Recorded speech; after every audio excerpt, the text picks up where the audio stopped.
श्री शिव महापुराण शतरुद्र संहिता अथ द्वादशोध्याय। शिव जी ने वृखेश्वरावतार वर्णन के प्रसंग में समुद्र मंथन की कथा। नंदीश्वर उवाच शृणु ब्रह्मसुत प्राज्ञ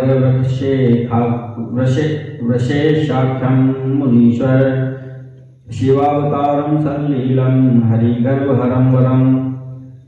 नंदीश्वर बोले, हे ब्रह्मसुत, हे प्राज्ञ, हे मुनीश्वर, अब आप भगवान विष्णु के अहंकार को नष्ट करने वाले तथा श्रेष्ठ लीला से परिपूर्ण शिव जी के वृखेश्वर नामक उत्तम अवतार को सुने। पुरा देवासुराः सर्वे जरा मृत्यु भयार्दिताः परस्परं च संधाय रत्नान्यादित सबो भवन। पूर्व समय में जराजन मृत्यु से भयभीत हुए देवताओं एवं असुरों ने आपस में संधि कर समुद्र से रत्न ग्रहण करने का विचार किया। तथा सुरासुराः सर्वे क्षीरोदं सागरोत्तमम् उद्यतामतितुं तं च बभूवुर्मुनिनन्दन। हे मुनिनंदन, तदनंतर सभी देवता और असुर समुद्रों में श्रेष्ठ क्षीर सागर को मथने के लिए उद्यत हुए। आसन शुचिस्मिताः सर्वे येनेदं मंथनं भवेत् सर्वकार्य सिद्धये तस्य ब्रह्मन्निति सुरासुराः। हे ब्रह्मन, मधुर मुस्कान वाले सभी देवता तथा असुर अपनी कार्य सिद्धि के लिए विचार करने लगे कि किस उपाय से उस क्षीर सागर का मंथन किया जाए। तदा नभोगता वाणी मेघगंभीरनिःस्वना उवाच दैवान्त दैत्याश्वासयन्ती स्वराज्ञया। तब मेघ के समान गंभीर ध्वनि से युक्त आकाशवाणी शिव जी की आज्ञा से देवताओं तथा असुरों को आश्वस्त करती हुई कहने लगी। नभोवाणी उवाच हे देवासुराश्चैव मंथध्वं क्षीरसागरं भवतां बलबुद्धिर्हि भविष्यति न संशयः। आकाशवाणी बोली, हे देवगणों, हे असुरों, आप लोग क्षीर सागर का मंथन कीजिए। इस कार्य के लिए आप लोगों को बल और बुद्धि की प्राप्ति होगी, इसमें संदेह नहीं है। मंदरं चैव मंथानं दज्जुं कुरुतो वासुकिं मिथः सर्वे मिलित्वा तु मंथनं कुरुतादरात्। आप लोग मंदराचल पर्वत को मथनी एवं वासुकी नाग को रस्सी बनाइए और सभी लोग आपस में मिलकर आदरपूर्वक मंथन कीजिए। नंदीश्वर उवाच नभोगतां तदा वाणीं निशम्यात् सुरासुराः उद्योगं चक्रिरे सर्वे तत्कर्तुं मुनिसत्तम्। नंदीश्वर बोले, हे मुनिसत्तम, तब इस प्रकार की आकाशवाणी सुनकर सभी देवता तथा असुर ऐसा करने के लिए प्रयत्न करने लगे। सुसंध्याखिलास्ते वै मंदरं पर्वतोत्तमं कनकाभं च सरलं नानाशोभार्चितं ययुः। वे सब आपस में मिलकर सोने के समान कांति वाले ऋजुकाय तथा नाना प्रकार की शोभा से संपन्न पर्वत श्रेष्ठ मंदराचल के समीप गए। सुप्रसाद्य गिरीशं तं तदा ज्ञप्ताः सुरासुराः बलादुत्पाटयामासुरनेतुकामाः पयोर्णवम्। उस गिरीश्वर को प्रसन्न करके तथा उसकी आज्ञा प्राप्त कर उसे क्षीर सागर में ले जाने की इच्छा वाले देवताओं तथा असुरों ने बलपूर्वक उसे उखाड़ लिया। भुजैरुत्पाट्यते सर्वे जगमुक्षीरानवं मुने अशक्ता अभवंस्तत्र तमानेतुं हतौजसः। हे मुने, अपनी भुजाओं से मंदराचल को उखाड़ कर वे सब क्षीर सागर के पास जाने लगे, किंतु क्षीण बल वाले वे उसे ले जाने में असमर्थ हो गए। तद्भुजै सपरिभ्रष्ट पतितो मंदरो गिरिः सहसाति गुरु सद्यो देवदैत्योपरि ध्रुवम्। अत्यंत भारी वह मंदराचल अकस्मात उनकी भुजाओं से छूटकर शीघ्र ही देवताओं और दैत्यों के ऊपर गिर पड़ा। एवं भग्नोद्यमा भग्नाः संबभूवुः सुरासुराः चेतनाः प्राप्य च ततस्तुष्टुर्वुर्जगदीश्वरम्। तब भग्न उद्यम वाले देवता तथा असुर आहत हो गए। फिर कुछ समय बाद चेतना प्राप्त कर जगदीश्वर की स्तुति करने लगे। तदिच्छयोद्यताः सर्वे पुनरुत्थाप्य तं गिरिं निचेक्षिपुर्जले नीत्वा क्षीरोदस्योत्तरे तटे। इसके बाद जगदीश्वर की इच्छा से उद्यत हुए उन सब ने उस पर्वत को पुनः उठाकर क्षीर सागर के उत्तरी तट पर ले जाकर जल में डाल दिया। ततः सुरासुरगणा रज्जुं कृत्वा च वासुकिं रत्नान्यादातु कामास्ते मन्थु क्षीरसागरं। तदनंतर रत्न प्राप्त करने की इच्छा वाले देवता तथा असुर वासुकी नाग की रस्सी बनाकर क्षीर सागर का मंथन करने लगे। क्षीरोदे मध्यमाने तु श्री सर्वलोक महेश्वरी समुद्भूता समुद्रा च भगपुत्री हरिप्रिया।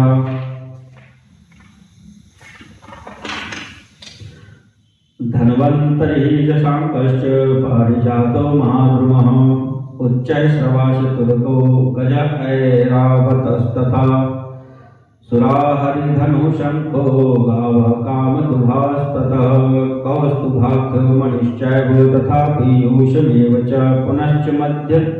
पुनश्च मध्यमाने तु कालकूटं महाविषं युगान्तार्नलभं जातं सुरासुरभयावहम्।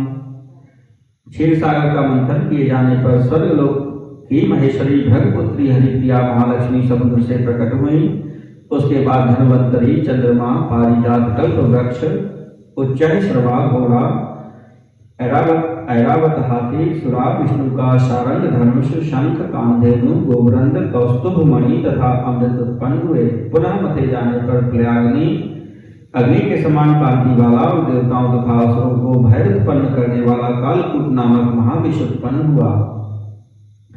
पीयूष जन्म काले तो बिंदवो हि बहिर्गताः तेभ्यः कान्ताः समुद्भूता बहवयो ह्यद्भुत दर्शनाः शरदपूर्णेन्दुवदनास्तडित सूर्यानलप्रभाः हारकेयूरकटकैर्दिव्यरत्नैरलङ्कृताः लावण्यामृततो येन ताः सिञ्चन्तयो दिशो दश जगदुन्मादयन्त्येव भ्रूभङ्गायत्तवीक्षणाः कोटिशस्ताः समुत्पन्नास्त्वमृतात् कामनिःसृताः ततो समुत्पन्नं जरामृत्युनिवारणम्। अमृत उत्पन्न होने के समय उसकी जो बूंदें बाहर छलक पड़ी, उसमें अद्भुत दर्शन वाली बहुत सी स्त्रियां प्रकट हुईं। अमृत उत्पन्न होने के समय उसकी जो बूंदें बाहर छलक पड़ी, उनसे अद्भुत दर्शन वाली बहुत सी स्त्रियां प्रकट हुई। वे शरतकालीन पूर्ण चंद्रमा के समान मुख वाली, बिजली, सूर्य तथा अग्नि के समान प्रभाव वाली और हार बाजूबंद कटक तथा दिव्य रत्नों से अलंकृत थी। वे अपने सौंदर्य रूपी अमृत जल से दसों दिशाओं को सींच रही थी और अपने भ्रू विलास के कारण विस्तीर्ण नेत्रों वाले वे संसार को उन्मत्त कर रही थी। इस प्रकार उन अमृत की बूंदों से स्वेच्छया करोड़ों स्त्रियां निकली। तदनंतर जरा और मृत्यु को दूर करने वाला अमृत उत्पन्न हुआ।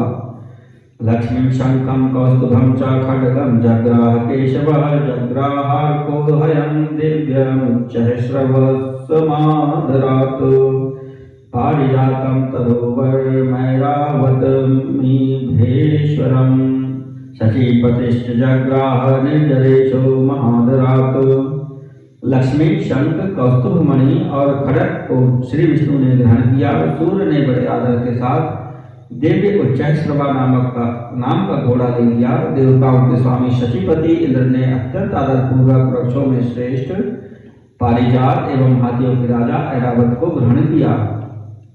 कालकूटं शशांकं च देवत्राणाय शंकरः स्वकंठे धृतवान् शंभु स्वेच्छया भक्तवत्सल तथा कल्याणकारी शिवजी ने देवताओं की रक्षा के लिए कंठ में महाभयंकर कालकूट विष को तथा चंद्रमा को मस्तक पर स्वेच्छा से धारण किया। दैत्यासुराख्यां रमणीमीश्वराज विमोहिताः जग्रहु सकला व्यास सर्वे धन्वन्तरिं जनाः। ईश्वर की माया से मोहित हुए दैत्यों ने आनंद प्रदान करने वाली मदिरा ग्रहण की। फिर हे व्यास, सभी मनुष्यों ने धन्वंतरी वैद्य को ग्रहण किया। जग्रहुर्मुनिः सर्वे कामधेनुं मुनीश्वराः सामान्यतस्त्रियस्ताश्च स्थिता आसन् विमोहिकाः। सभी मुनिगणों ने कामधेनु को ग्रहण किया और मोहित करने वाली वे स्त्रियां सामान्य रूप से स्थित रहीं। अमृतार्थे महायुद्धं संबभूव जयशिनां सुराणां च यतः संक्षुब्धचेतसां।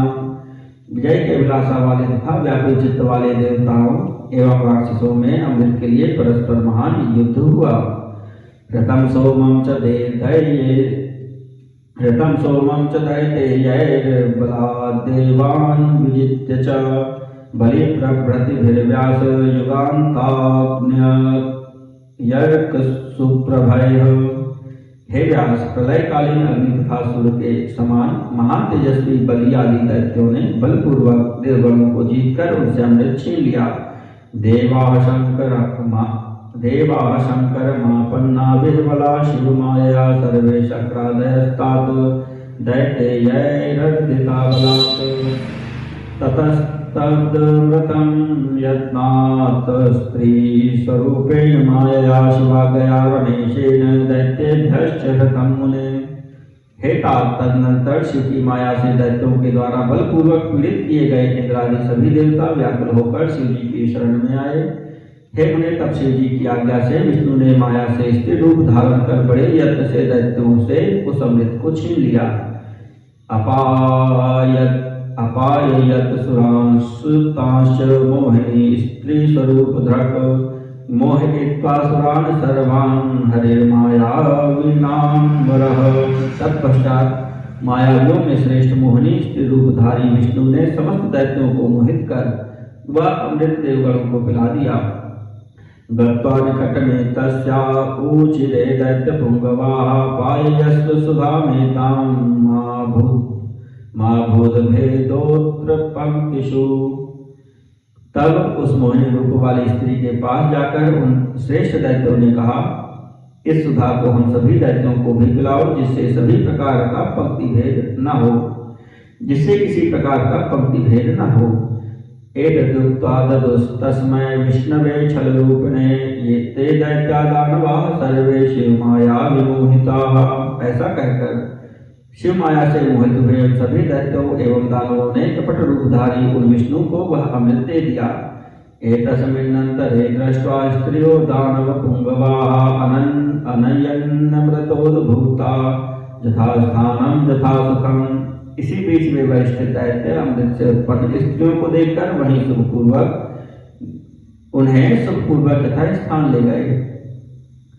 तासां पुराणि दिव्यानि स्वर्गाच्छद्गुणान्यपि घोरैर्यन्त्रैः सुगुप्तानि मयमायाकृतानि च सुरक्षितानि सर्वाणि कृत्वा युद्धाय निर्ययोः अस्पृष्टवक्षसो दैत्याः कृत्वा समयमेव हि न स्पृशामः स्त्रियश्चेमा यदि देवैर्विनिर्जिताः इत्युक्त्वा ते महावीरा दैत्याः सर्वे युयुत्सवः। सिंहनादं ततश्चक्रुः शङ्खान् दध्मुः पृथक् पृथक् पूरयन्त इवाकाशं तर्पयन्तो महाबलाहकान्।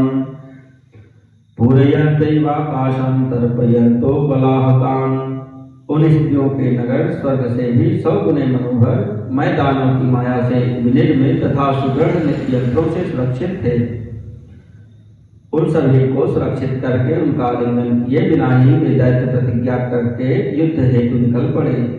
यदि देवगण हमें जीत लेंगे तो हम इन स्त्रियों का स्पर्श भी नहीं करेंगे। ऐसा कहकर युद्ध की इच्छा वाले वे समस्त महावीर दैत्य आकाश को पूरित सा करते हुए तथा मेघों को तृप्त सा करते हुए पृथक पृथक सिंहनाद करने लगे और शंख बजाने लगे। युद्धं बभूव देवानां सुरैः सह भीकरं देवासुराख्यं तुलं प्रसिद्धं भुवनत्रये। देवगणों का असुरों के साथ तीनों लोकों में प्रसिद्ध देवासुर नामक भयानक संग्राम हुआ।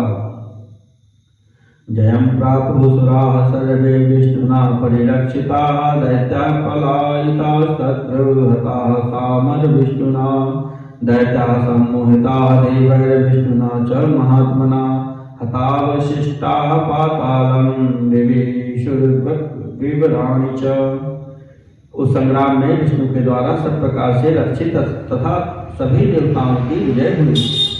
बहुत से दैत्य देवताओं और विष्णु के द्वारा मार डाले गए अवशेष दैत्य भाग गए। कुछ दैत्यों को देवताओं तथा महात्मा विष्णु ने मोहित कर दिया, जो मरने से बचे वे पाताल एवं पृथ्वी के विवरों में प्रवेश कर गए।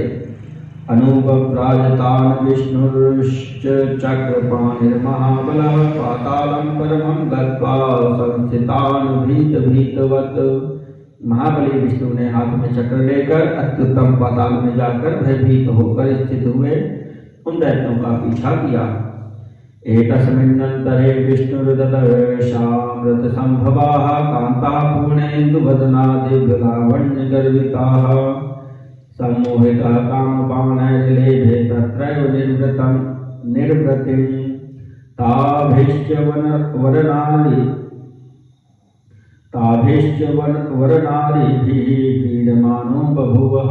इसी बीच विष्णु ने वहां पर अमृत से उत्पन्न हुई पूर्ण चंद्रमुख के समान मुख वाली तथा दिव्य सौंदर्य से गर्वित स्त्रियों को देखा और वे मोहित होकर वहीं पर उन श्रेष्ठ स्त्रियों के साथ विहार करने लगे तथा उन्होंने वहां शांति प्राप्त की। ताभ्यपुत्रानयन यद विष्णुर्वर पराक्रमान् महिं सर्वान् कंपयन्तो नाना युद्ध विशारदान्। ततो वै हरिपुत्रास्ते महाबल पराक्रमाः महोपद्रवमाचेयुः स्वर्गे भुवि च दुःखदम्।